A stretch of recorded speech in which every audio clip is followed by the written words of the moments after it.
पापा जी, गौतम और मोक्ष भैया अभी तक पुलिस स्टेशन से नहीं आए हैं। मैंने फोन किया था लेकिन पता चला कि पुलिस अभी तक पूछताछ कर रही है उनसे।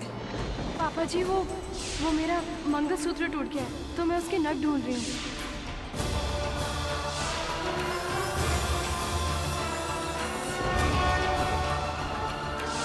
अब बस जल्द से जल्द मुझे सारे नग ढूंढने होंगे और फिर उनका मंगलसूत्र बनाकर मैं पहनूंगी और उसके पहनते ही मैं फिर से सुहागन हो जाऊंगी।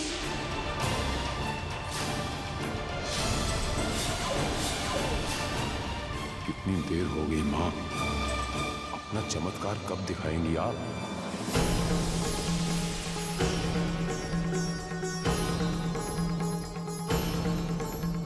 वैष्णवी, इतनी रात गई कहाँ जा रही हो?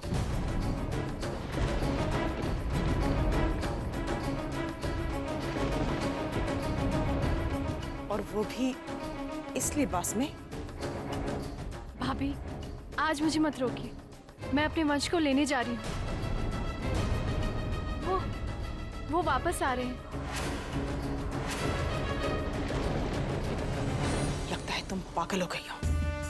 इतने दिनों तक तो तुमने वंश का नाम तक नहीं लिया, उसके नाम का एक आंसू तक नहीं बहाया, और आज इस तरह सज धज कर वंश को लेने जा रही हो। होश में आओ वैष्णवी, वंश मर चुका है, वो अब वापस लौट के कभी नहीं आएगा। वो आएंगे वापस क्योंकि वो जिंदा हैं।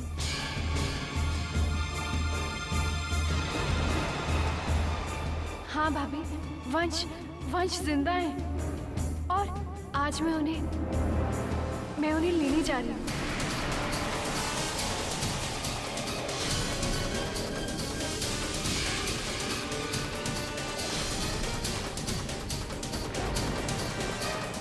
रुक जाओ वैष्णवी। नहीं भाभी, आज आप मुझे मत रोकिए। अरे तुम पागल हो गई हो क्या? भाभी मुझे जाने दीजिए। अरे वंश भैया मर चुके हैं। नहीं, वो जिंदा है, मैंने कहा ना वो जिंदा है। छोड़िए मुझे। पागलपन मत करो वैष्णवी। नहीं। संयुक्ता, जाने दो उसे।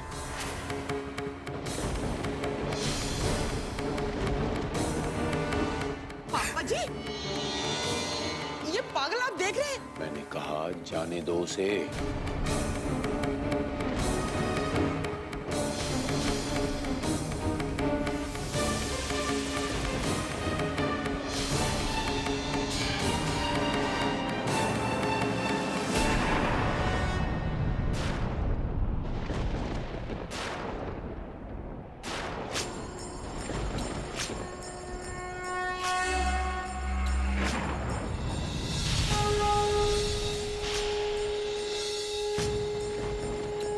वंश की चिंता तुम बिल्कुल मत करना।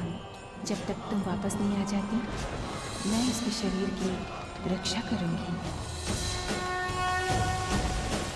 जाओ और वापस ले आओ अपने वंश को।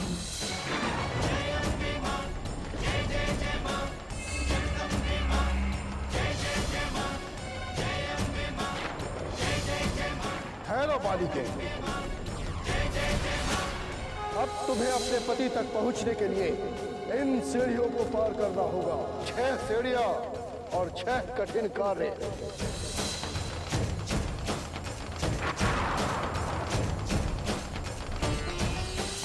अब ध्यान से सुनो। कुंड के इस पार एक चलता हुआ दीप है जिसे तुम्हें बुझाना है, और वो भी पानी से। तुमने पहली सीढ़ी तो पार कर ली, पर यह न समझना कि आगे का मार्ग सरल होगा। अब तुम्हें दूसरी सीढ़ी पर चढ़ना है बालिके। इसे पार करते हुए तुम्हारे तलवे और चेहरे से रक्त की एक बूंद भी निकली तो तुम इस परीक्षा में असफल मानी जाओगी। बधाई हो बालिके, तुमने सिद्ध कर दिया कि आज की नारी सावित्री से कम नहीं है। तुम्हें इन मटकियों के साथ अगली परीक्षा पूर्ण करनी है। और ध्यान रहे, इन मटकियों में से एक बूंद भी पानी गिरा तो तुम परीक्षा में असफल माने जाओगे।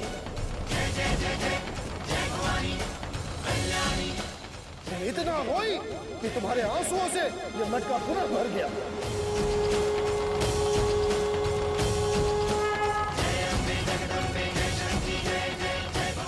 जाओ पृथ्वी लोक पर, वो हरेक नग ढूंढ कर लाओ तुम्हारे मंगलसूत्र से टूटकर नीचे गिरे।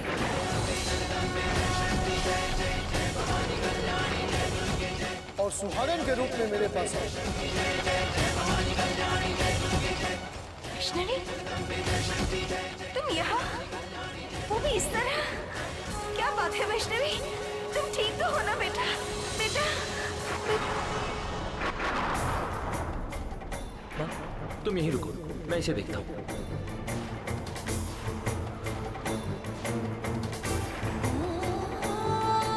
अपने पति को प्राप्त करने के लिए तुम्हें इस कक्ष से बाहर निकलना होगा।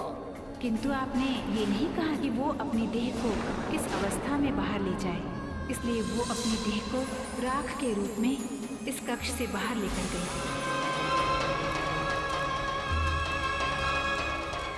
यमराज तुम्हारी आस्था के नियम परख रहे थे। तुम्हारे हर सहारे और नियम को गिराकर ये तुम्हारे चरित्र की शक्ति को देखना चाहते थे। इनकी परीक्षा की चरम सीमा तो ये थी कि ये अंत में मेरा रूप धारण कर तुम्हें परखने का प्रयास कर रहे थे। ये तुम्हारे महासंकल्प की छठी परीक्षा थी बेटी, जिसे तुमने सफलतापूर्वक संपन्न किया है। वैष्णवी, दरवाजा बंद है, तुम अंदर नहीं जा सकती, डॉक्टर्स ने मना किया है। तुम विजय हुई वैष्णवी।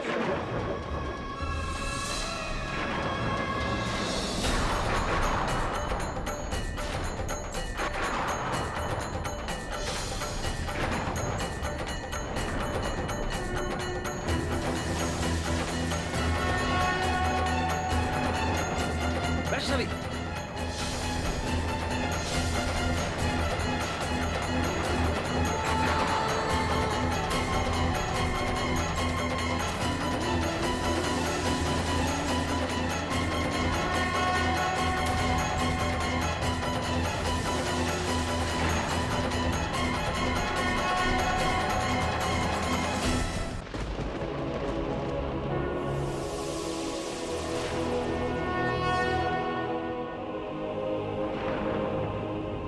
इसकी चिंता तुम मत करो बालिके, तुम्हारा पति स्वयं तुम्हारे पास चल कर आएगा। वंश, चलिए उठिए,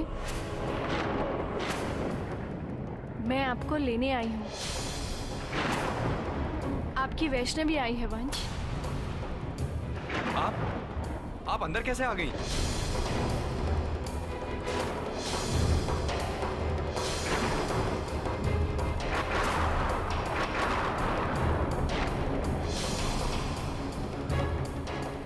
यमदेव, अब समय आ गया है कि आप वैष्णवी को उसकी तपस्या का फल दें। चलिए उठिए वंश, मैं आपका इंतजार कर रही हूँ। उठिए वंश, आपकी वैष्णवी आपको लेने आई है।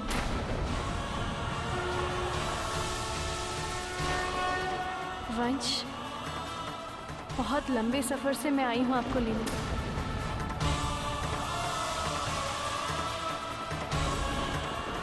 अब और मेरे प्यार की परीक्षा मत लीजिए आप वंश। उठिए, उठिए आप। आपको मेरी कसम।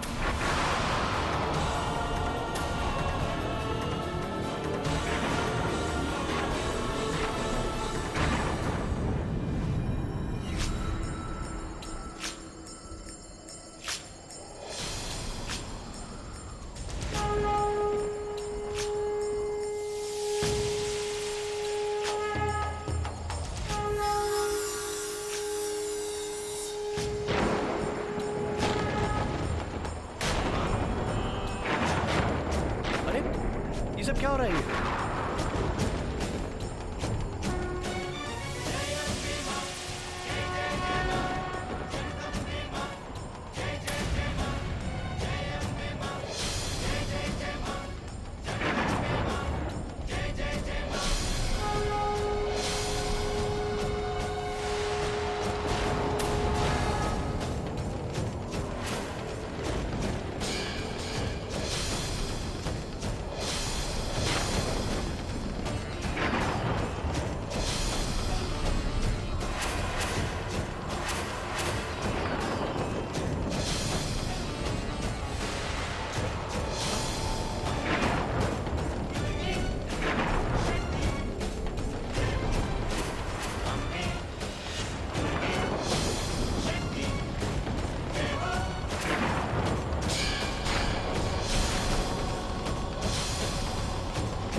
हाँ वैष्णवी, मैं तुमसे दोबारा शादी करना चाहता हूँ, अपने तमाम अरमान और उम्मीदों के साथ।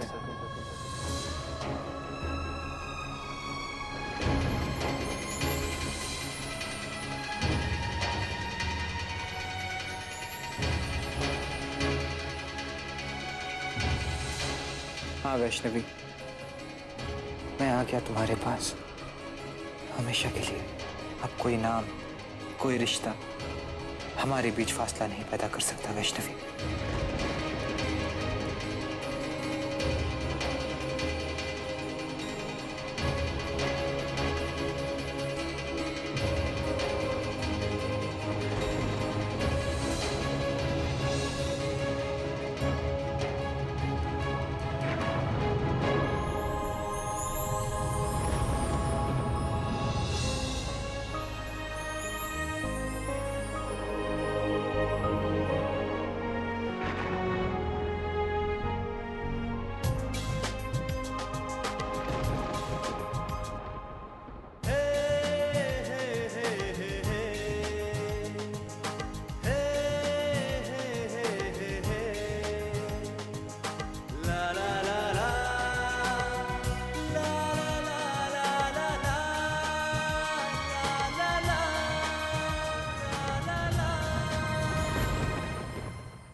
माते, आप बिल्कुल सही कह रही थी।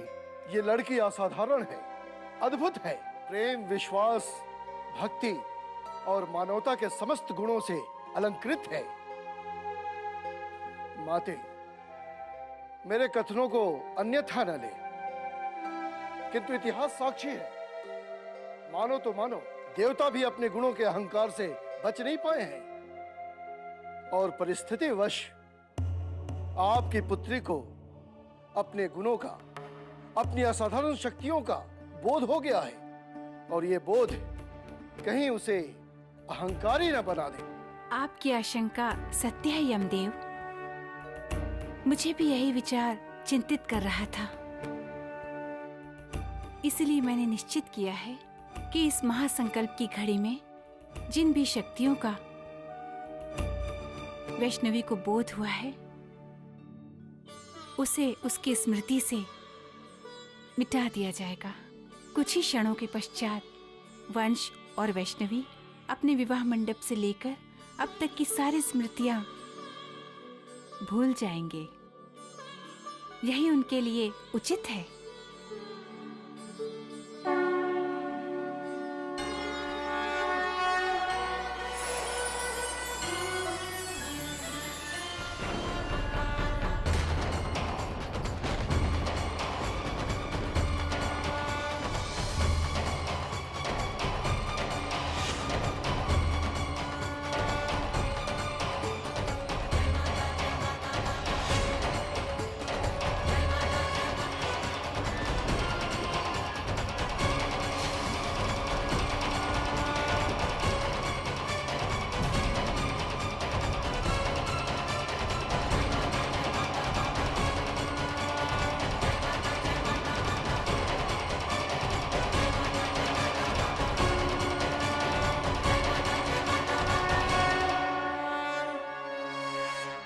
वंश मेरे भाई, तू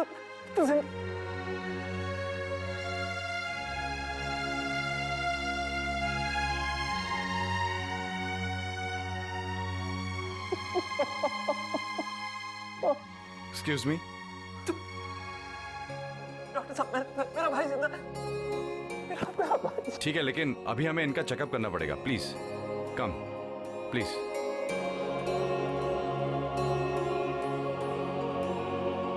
सिस्टर,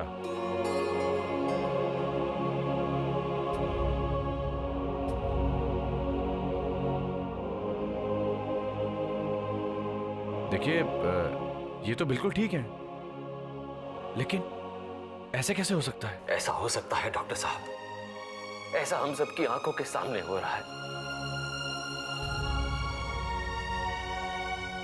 इट्स अ मिरेकल। ये एक चमत्कार है।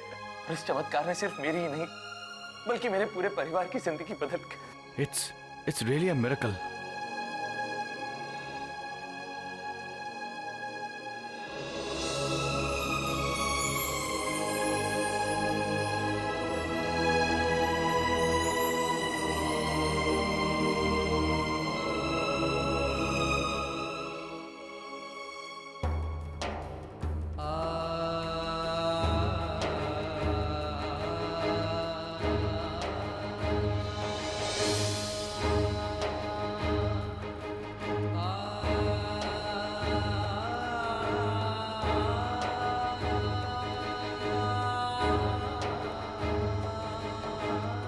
अरे ये तो मिस्टर वंश कुमार है।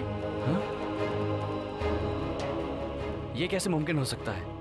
इनकी मौत हुए तो काफी दिन हो गए, ये अचानक जिंदा कैसे हो गए? चलो चलते चलो हैं। चलो। मिस्टर वंश, मौत के मुंह से वापस आकर आपको कैसा लग रहा है? मिस्टर वंश जी, क्या आपने मौत को देखा है?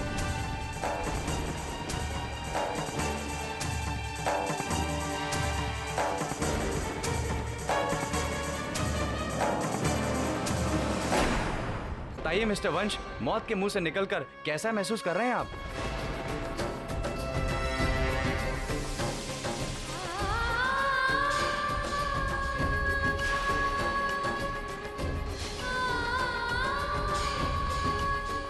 वंश,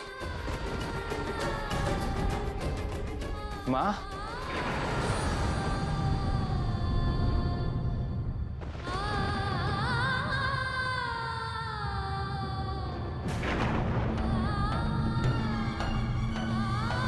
माँ,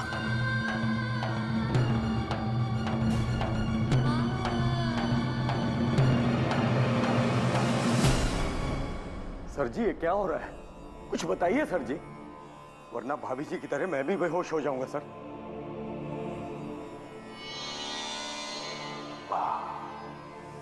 सब माता रानी की इच्छा है करना साहब।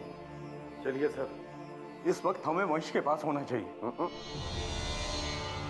शांत रस में रहें आप। देख नहीं रहे कितना भावुक दृश्य चल रहा है?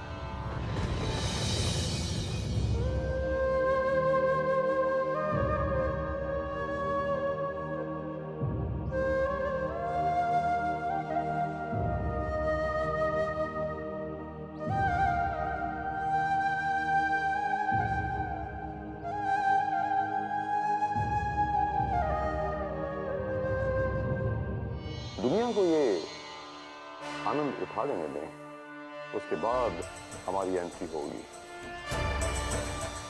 महात्रिवेणी संगम। जय माता दी।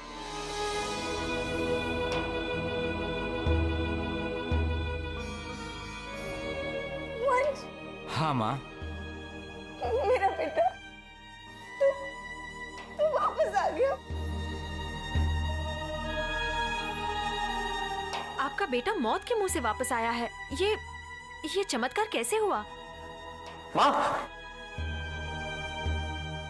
माँ ठीक है ना? हाँ बेटा।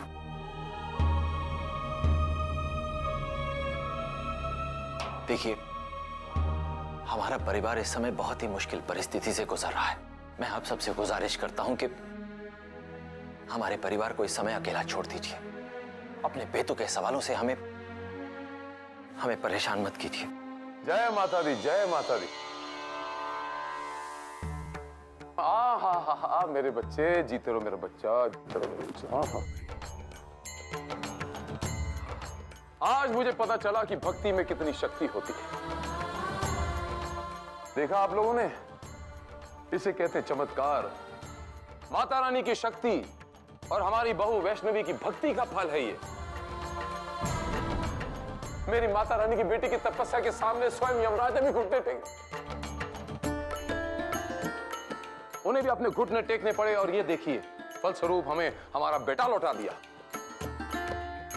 एक माँ बाप को आज तूने उनके जीने का सहारा वापस किया।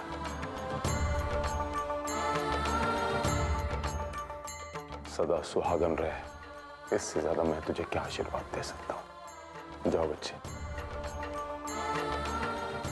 वंश को आराम की सख्त जरूरत है। इसे घर ले जाओ।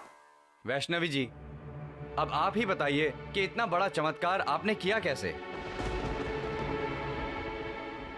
महोदय, आपको जो भी मेरी बच्ची से सवाल पूछने हैं, मैं उसके जवाब दूंगा। जय माता दी। अब मैं आपसे अनुरोध करता हूं कि आप सब लोग एक एक करके मुझसे सवाल करें। मैं आपके प्रश्नों के अनुकूल उत्तर देने की कोशिश करूंगा।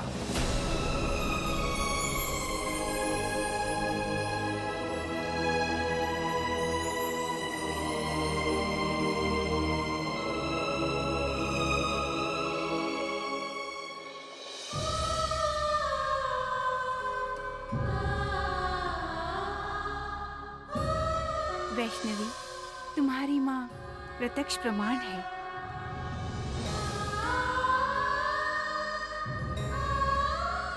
और तुम्हारी माँ चाहती है कि तुम्हारे जीवन की नींव प्रेम, विश्वास और भक्ति हो। सदा सुहागन रहो मेरी बेटी।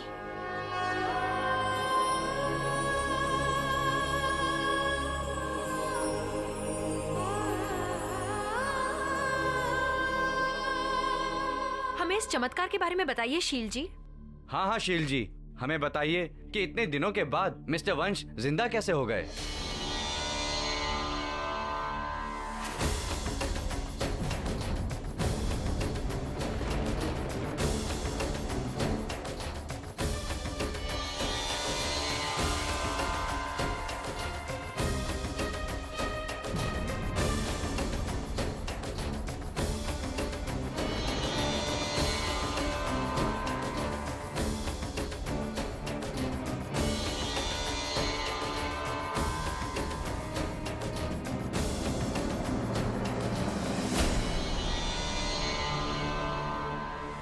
ये सब कुछ क्या है शील जी? आपके सारे सवालों का जवाब बस इसी तरीके से देने की कोशिश कर रहा था मैं आज इस देश की जनता के सामने ये ऐलान करता हूं कि मेरे घर में माता रानी ने एक चमत्कार दिखाया है। ये मैं जो चरण धूलि ले रहा था, ये उस जगह की चरण धूलि ले रहा था जहां मेरी बहू वैष्णवी खड़ी थी, जो माता रानी की बेटी। मैं तो आप सब लोगों से, हमारे देशवासियों से हाथ जोड़ के विनती करूंगा कि आप लोग भी यहाँ की चरण धूलि लीजिए और अपने आप का, अपने जीवन कृतार्थ कीजिए। आप लोग सोच क्या रहे हैं? आइए चरण धूलि लीजिए और अपना जीवन सार्थक कीजिए। आइए आइए, मत्था टेकिए।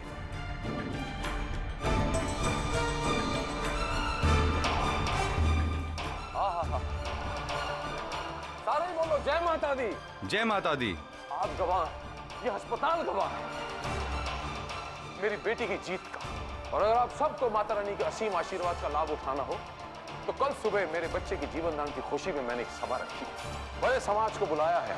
आप सबको निमंत्रण देता हूं मैं। अपने चरण कमल डालकर मेरे घर को पवित्र कीजिए। जय माता दी।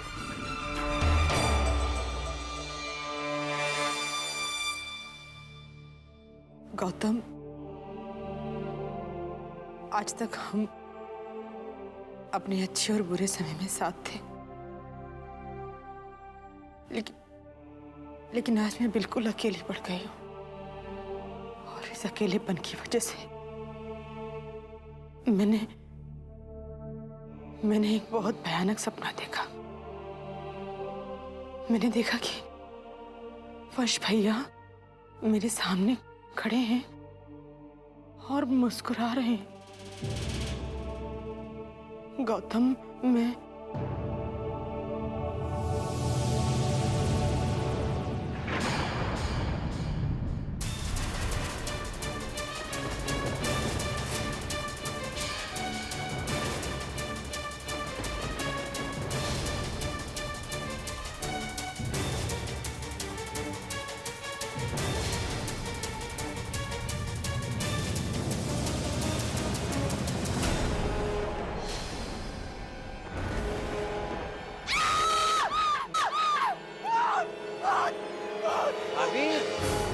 मैं हूँ आपका देवर वंश।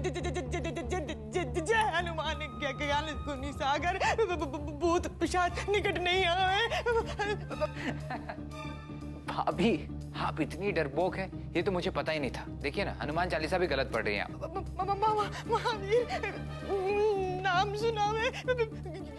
जय हनुमान ज्ञान गुनी सागर, भूत पिशाच निकट नहीं आए। वंश भैया, मैंने कुछ नहीं किया, मैंने कुछ नहीं किया।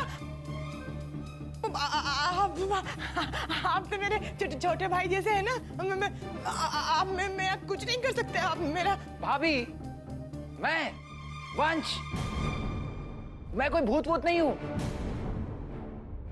भाभी, भाभी, होश में ये भाभी, मैं हूँ वंश। भाभी, मैं जिंदा हूँ, सही सलामत हूँ। मैं कोई भूत नहीं हूँ भाभी, आपके सामने सही सलामत खड़ा हूँ। भाभी, आप जिंदा है? हाँ भाभी, मैं जिंदा हूँ। आप जिंदा है वंश भैया? हाँ भाभी। आप जिंदा है वंश भैया? वंश बेटा, छोटे पापा, लेकिन ये सब हुआ कैसे?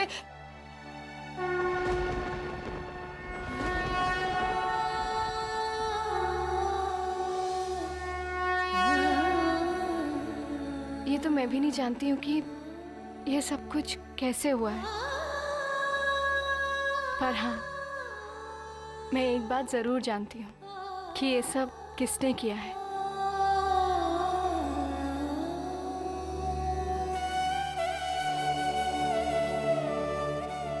ये मेरी माता रानी ने किया है।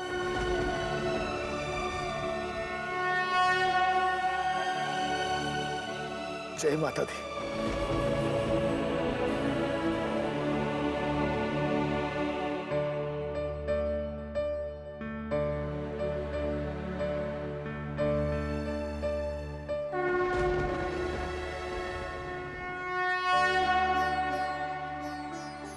माँ, आज मेरा विश्वास और भी मजबूत हो गया है।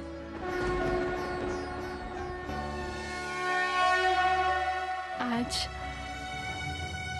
आपने मेरी झोली में मेरी खुशियां डालकर मेरी मांग के सिंदूर का मान रखा है। माँ, बस मुझे आशीर्वाद दो कि मेरी मांग का ये सिंदूर मेरा वजूद बन जाए।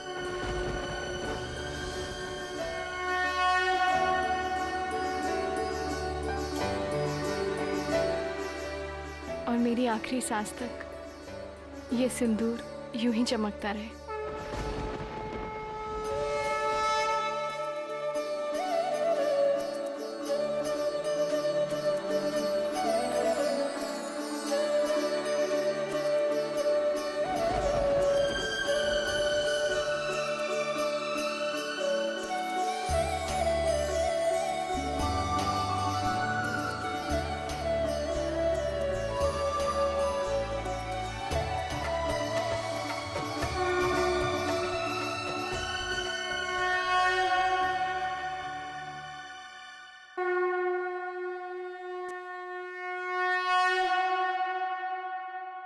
वंश भैया के लौट आने का सबसे बड़ा फायदा आपको और मुझे हुआ है छोटी माँ।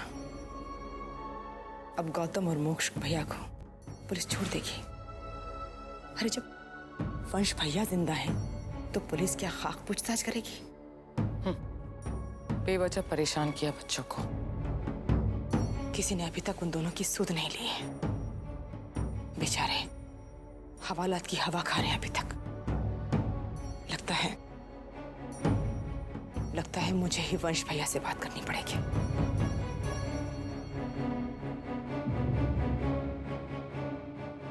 वंश भैया, माता रानी की कृपा से आप सही सलामत वापस आ गए, वरना न जाने गौतम और मोक्ष भैया का क्या होता।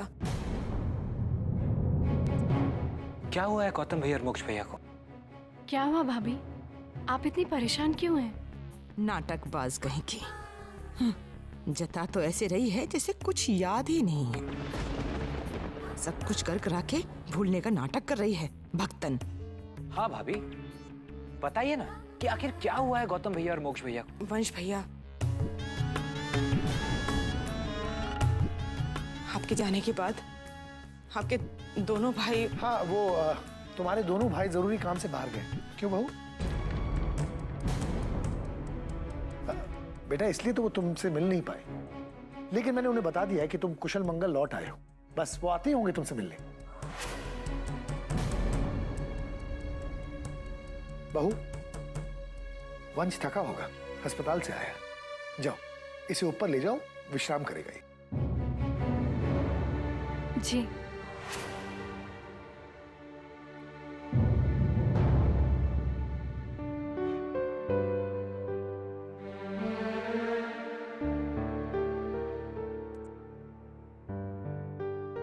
क्या हुआ वंश? आप क्या सोच रहे हैं? यही सोच रहा हूँ वैष्णवी कि मेरे हॉस्पिटल जाने के बाद इस घर में जरूर ऐसी कोई बात हुई है जो मेरे परिवार वाले मुझसे छुपाना चाहते हैं। वरना तुमने देखा नहीं, संयुक्ता भाभी मोक्ष भैया और गौतम भैया के बारे में कुछ बताना चाहती थी और किस तरह सभ्य चाचू ने आकर उस बात का रुख ही बदल दिया। हाँ वंश, मैं गौतम भैया और मोक्ष भैया से अभी बात करता हूँ।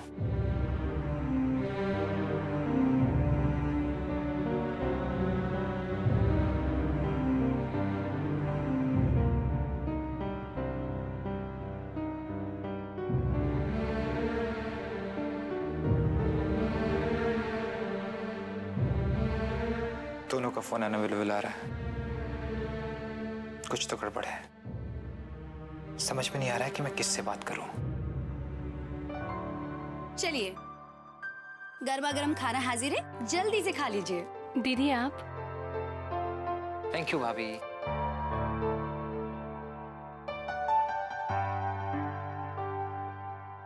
भाभी, खाना हम बाद में खा लेंगे। पहले ये बताइए ना कि मोक्ष भैया और गौतम भैया कहाँ हैं?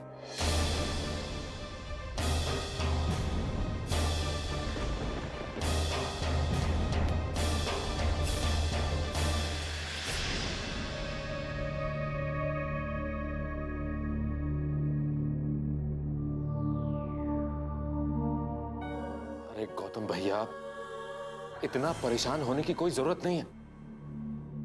मैं हूं ना आपके साथ। ये क्या किया आपने? अपने छोटे से अपमान का गुस्सा वंश पर इस कदर निकाला, मार डालो उसे। मैं पूरे परिवार को बता दूंगा कि आप वंश के खिलाफ क्या क्या कर रहे थे। हे माता रानी, गौतम भैया प्लीज, आप मुझे ऐसे मत देखिए। मुझे अच्छा नहीं लगता, दिल दुखता है मेरा। मैं जानता हूं गौतम भैया कि हालात ने हमारे बीच में दूरियां पैदा कर दी हैं, लेकिन इसका मतलब यह नहीं है कि हम अलग हो गए। हमारी सोच में दूरियां आ सकती हैं, लेकिन हमारे दिलों में कभी दूरियां नहीं आ सकती, कभी भी नहीं। ये बातें तुम्हारे मुंह से अच्छी नहीं लगती मोक्ष। हमारे रिश्ते में दूरी हालात की वजह से नहीं, तुमने पैदा की है मोक्ष। यहां तक कि आज हम इस हालात में हैं तो वो सिर्फ तुम्हारी वजह से मोक्ष, तुम्हारी वजह से।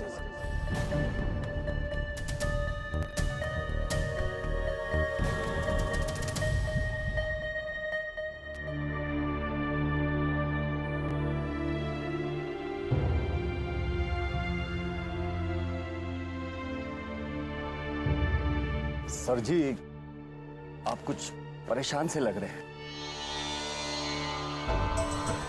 खन्ना साहब, मैं परेशान नहीं हूं। खन्ना साहब, हिंदुस्तान की परिभाषा पता क्या है? 90% बेवकूफों पे 10% राज कर रहे हैं। और हिंदुस्तान की क्या, दुनिया की परिभाषा है। और उनमें से कुछ बेवकूफ कल आने वाले हैं, जिनके लिए शब्दों के जाल बुन रहा हूं। उन बेवकूफों पे कल ये जाल फेंकूंगा और फतेह हमारी। मैंने भी सारी तैयारियां कर ली है सर जी। खन्ना साहब, अपनी सोच को मेरी सोच के साथ मिलाने की नाकाम कोशिश मत करो। आप उन 90% बेवकूफों में से हैं।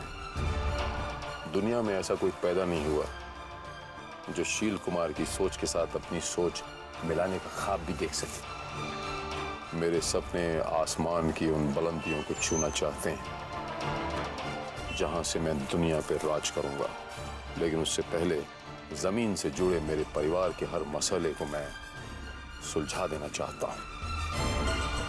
जय माता दी। अपने गिले शिकवे के पर्दे हटाकर जरा अपने दिमाग पर जोर डालकर सोचिए। हम यहां पर कत्ल के इल्जाम में कैद हैं। कत्ल। अगर हमने मिलकर एक दूसरे को निर्दोष साबित करने की कोशिश नहीं की ना, तो ताउम्र यहां सड़ते रहेंगे। जेल में सड़े हैं आप लोगों के दुश्मन मोक्ष भैया।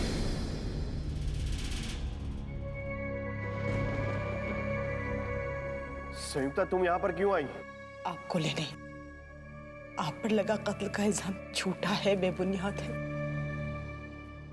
क्योंकि वंश भैया का कत्ल नहीं हुआ गौतम, वो जिंदा है।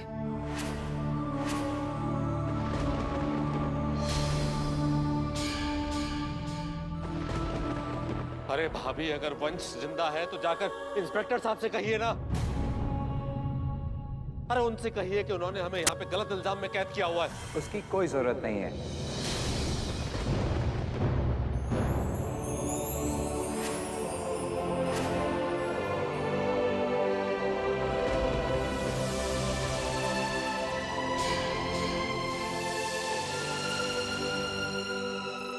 क्योंकि मैं खुद आया हूं आप लोगों को लेने के लिए। वंश, हमने बहुत कोशिश की, हम वंश को बचा नहीं सके।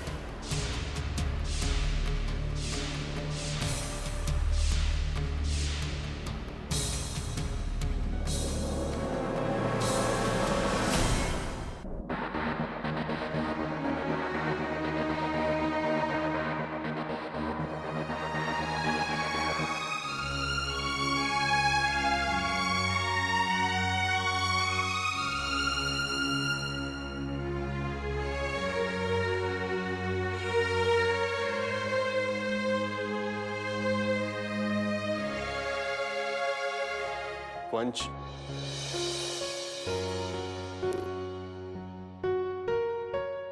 मेरे भाई, मुझे माफ कर दे। भैया आप भी बीती बातें भूल जाइए भैया।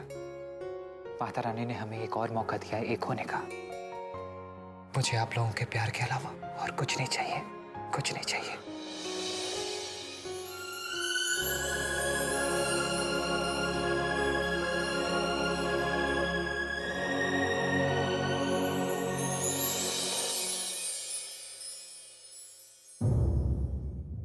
छोटी माँ, देखिए मैं किसे लेके आया हूं।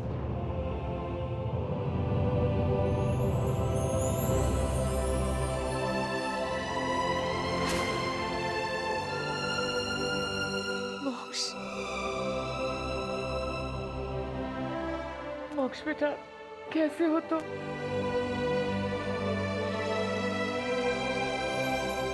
ये क्या हालत हो गई है तुम्हारी? तुम ठीक तो हो ना बेटा? मैं ठीक हूँ माँ, बिल्कुल ठीक। लेकिन बेटा, माँ, वंश ने मेरी जमानत करवाई। थैंक यू बेटा। वाकई में तुम हमारी जिंदगी में खुशियां ले आए हो। बेटा, तू आ गया तो इस घर में फिर से खुशियां आ गई।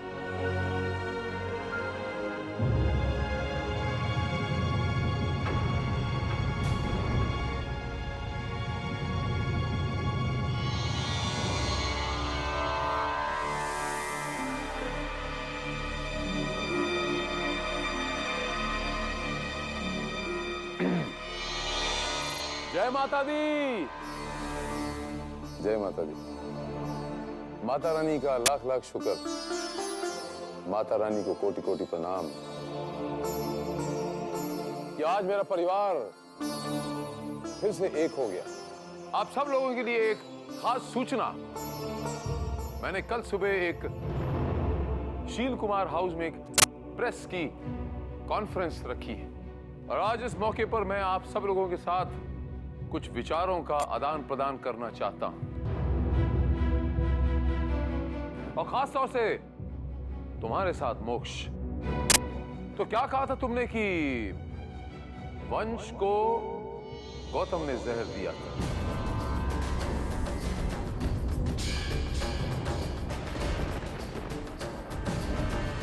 और तुम्हें क्या लगता है मधुरा बच्चे कि वंश के साथ जो कुछ भी हुआ उसके पीछे मोक्ष का हाथ है?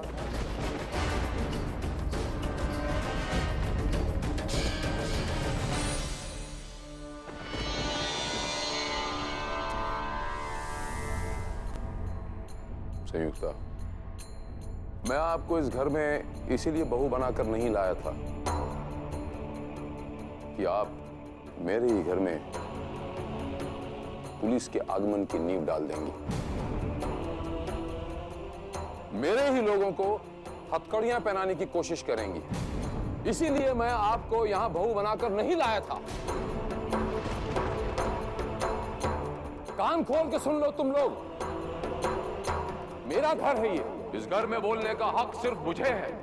जिस किसी को ये बात पसंद न हो तो वो यश की तरह घर छोड़ के जा सकता है। ये रहा दरवाजा।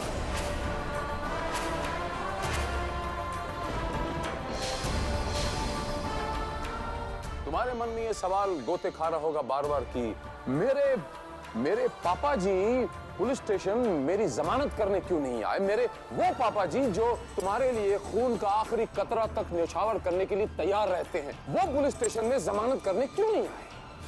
है ना? तो इसका जवाब ये है कि आप वो गौतम नहीं रहे जो मेरा गौतम था। एक औरत के वरगलाने पर आप उसकी बातों में आ गए और ऊपर से अपने भाई को मारने की बात करता है। माता रानी की कसम पापा जी, मैंने ऐसा कुछ भी नहीं किया। मैंने कुछ नहीं किया पापा जी।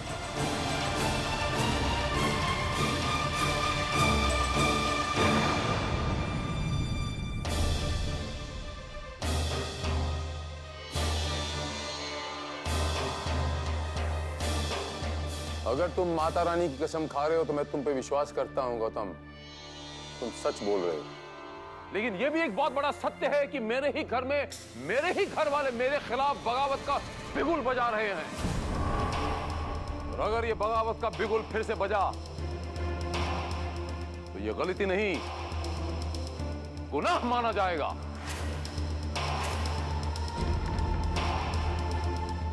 और गुनाह की माफी नहीं, सजा होती है।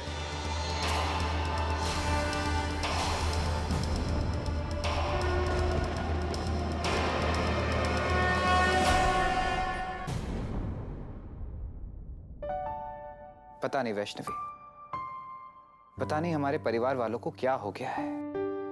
यकीन नहीं होता है कि वो ऐसे कैसे सोच सकते हैं कि गौतम भैया और मोक्ष भैया मेरा कत्ल कर सकते हैं। ऐसी घटिया सोच उनके दिमाग में आया कैसे?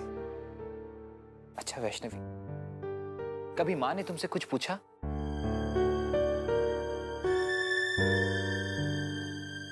वैष्णवी, मैं तुमसे कुछ पूछ रहा हूं।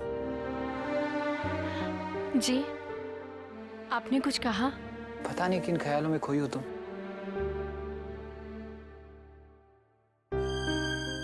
कुछ नहीं वंश, बस ऐसे ही। वंश, आप बहुत थक गए होंगे, चलिए आप आराम कर लीजिए, चलिए।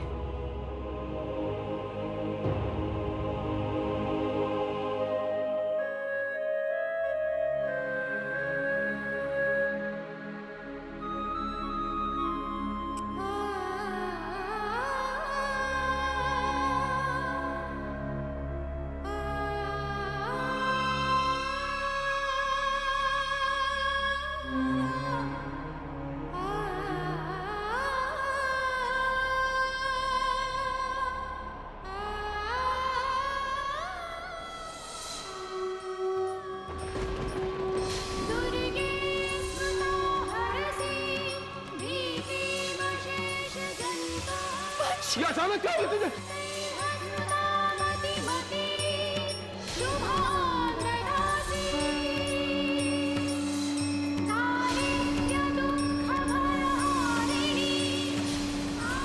पता नहीं, मुझे लगता है कि माँ जी का शक सही है।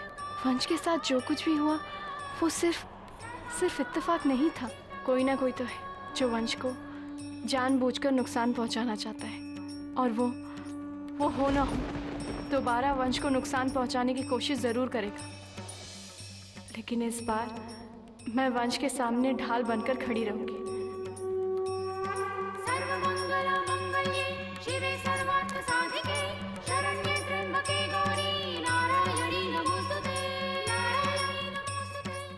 मेरे जीते जी वो वंश का क्या, उनकी परछाई को भी छू